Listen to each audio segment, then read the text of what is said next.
મારા ગામમાં 14 કારખાના હાલતા ડાયમંડ, અને જે કારખાને બેહું ત્યાં બપોર પછી આપણે રજા હોય. અમારા ભરતભાઈ આવ્યા, એ મારી યારે ઘાટ કરતા. મને તો ઘણી વાર વિચાર આવે કે મારા ગામવાળા મને પગે લાગે ને એનાથી આપણી ઉપર ભગવાનની બીજી કોઈ કૃપા જ નહીં.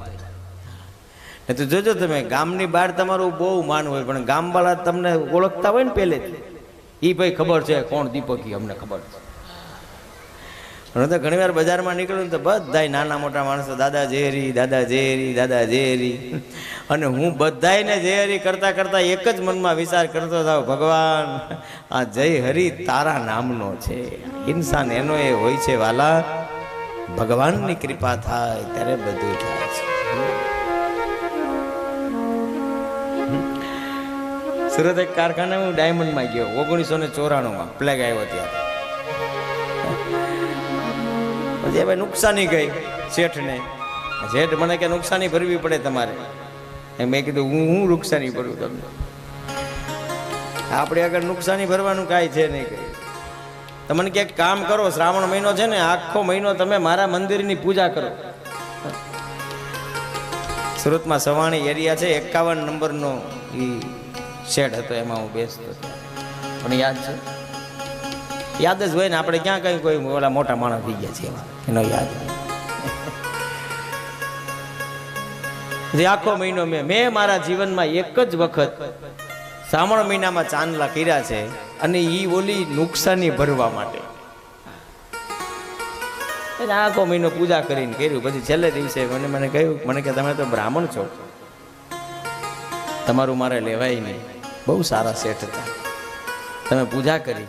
એક વાક્ય મને કહ્યું એને, પણ કે મારા ઠાકરની તમે પૂજા કરીને મારો ધંધો જો આટલો બધો સારો થયો હોય તો એક વખત તમે તમારા ઠાકરની પૂજા કરો તો તમારે લેર લાગી જાય. મેં કીધું વાહ ભાઈડા વાહ.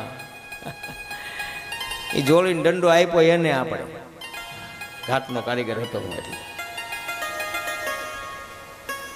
પછી ઘણા વર્ષ પછી મારી સુરતમાં કથા હતી, એ ભાઈ પાછા કથા સાંભળવા આવ્યા. આવી રીતે કેમ તમારા મહેમાન આવે છે, મહેમાન તરીકે બહુ, અને કથામાં મજા આવી. પછી એણે આગ્રહ કર્યો યજમાનને શાસ્ત્રીજીની પધરામણી કરવી છે.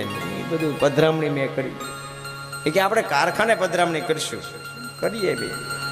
ક્યાં તમારું કારખાનું છે? મને કે સવાણીમાં 51 નંબર છે. મેં તો વાહ ભાઈ વાહ વાહ મારા નાથ, વાહ મેરી આપકી કૃપા છે, સબ કામ હો રહા હૈ. પછી પધરામણી કરીને પગે લાગ્યા ને કાજુ બદામ ને એ તમારે આખું ઘર તૈયાર થઈને બેઠેલું, લગભગ 30-40 જણા બધા પગે લાગ્યા. પછી મને પૂછ્યું, મને કે મહારાજ કેવું લાગ્યું? મેં કીધું મને લાગ્યું આ 1 મહિનો તમારી સેવા કરી જ નહીં. કે કેમ? બધું એક સમય હું તમારે ત્યાં બેસતો, અને આવી રીતે તમે મને 1-2 વાક્ય કહ્યા હતા, અને એ વાક્યએ મારા જીવનનું પરિવર્તન કરાયું, જેના પરિણામે આજ હું તમારી નુકસાની ભરવા માટે આવ્યો છે. પધરામણીનો અર્થ કૃષ્ણ ભગવાનને લઈને જ્ઞાન, ભગવાનને પ્રાર્થના કરી ભગવાન તમને કોઈ દી નુકસાન ન આપે સત્કાર્યમાં. કોની કૃપાથી બધું મળે? આ જસ છેલ્લે કોને આપવાનો? બસ એને. અબ થામા હે તેરા દામન આરામ હો.